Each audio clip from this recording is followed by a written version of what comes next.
બેનું આટલી બધી બેઠી ને બેનું ને ખાસ કહું, હારા દીકરા જોતા હોય ને તો પેલા તો બાપુ તમારે તમારી રીતે જીવવું પડે. તમે શક્તિનો અવતાર છો. હું તો બેનોને મારી વાતો અમુક કડવી લાગે, આપણને જય માતાજી ન કરે તો કઈ ફેર નથી પડતો. મને હું હાંસવી ન એટલું આપ્યું ભગવાને, મને નો પ્રોગ્રામમાં બોલાવે, બીજું હું. બાકી બહેનોએ જે ફેશનમાં દી ઉઠાડ્યો છે ને એ કોઈને કીધા જેવું નથી. હું તો બહેનોને ખાસ કહું, એમાં મારી અંગત બહેનો હોય ને તેમ કહું, તારી પાસે છૂટા ન હોય તો હું આપું. દેહના પ્રદર્શન ન હોય, માવડિયું તમે શું માનો છો? તમે ધારો એવી દુનિયા નથી આ. દેહના પ્રદર્શન ન હોય. મારી દીકરીઓ હારી મા વગર કોઈ દી હારાથી ધરાવીને દાનનો નીપજે, કુડવીને માડું ન હોય, જેડ જખરા નીપજે જેની જનેતા ઓથલ હોય. હું તો એમ કહું, માના એક ઉદરમાં દીકરીનો વિકાસ થતો હોય, ઉદરમાં સંતાનનો વિકાસ થતો હોય, અને જન્મ થયા પેલા રામાયણ ને ગીતાના 5-5 પાના વાંચજો. જો આપને ટેકો દેવું સંતાન નો થાય તો આપણે ભજન નો ગાવા. હારા દીકરા એમ નામ નો થાય. હારો દીકરો દે, હારો શું અહીંયા ગોદામ છે? હારો દીકરો દે.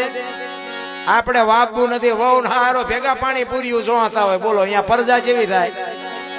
અરે ફેશન તો શું માપ હોય મારા રામ.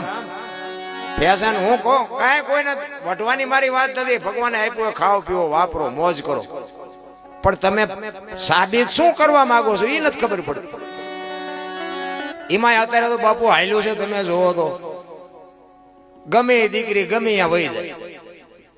તમે વિચાર તો કરો, 20 વર્ષ સુધી માન બાપે એનું લાલન પાલન કર્યું હોય, એને જેવા કીધા એવા કપડા લીધા હોય, જેવા કીધા એવા વાહન લઈ દે, જેવો કીધો એવો મોબાઈલ લઈ દે. મારી દીકરી મારી દીકરી મારી દીકરી. અને એ દીકરી હાલતી થાય પછી બાપુ એ મા બાપના કાળજા ઉપર શું વીતતી છે. મારા બાપ જિંદગીમાં કોઈ દી 2 પાંદડે ન થાય કોઈ. અરે શું ભલામણા દી ઉઠ્યો છે. આપણા મા બાપને ખાવા ધાન નહોતું, પણ સામું ઊભું નહોતું રહેવાતું. ઊભું પરોણે ઉપાડે, પરોણો પાદરા ઓલા બળદિયાને દે એમ દે. અત્યારે તો આપણે આમ કઈ બોલાતું નથી, ત્યાં તો કેનાલમાં ધૂપકો મારી દીધો હોય, બોલો. અરે આવડા કાળજા થઈ ગયા. તમે જોવો તો હા ઓલા કુરકુરિયા ખાઈને કુરકુરિયા જેવા થઈ ગયા બધા. કોઈ વાતમાં છે જ નહીં ભલામણ. અત્યારે અમને એવી વાતો કરતા શરમ લાગે.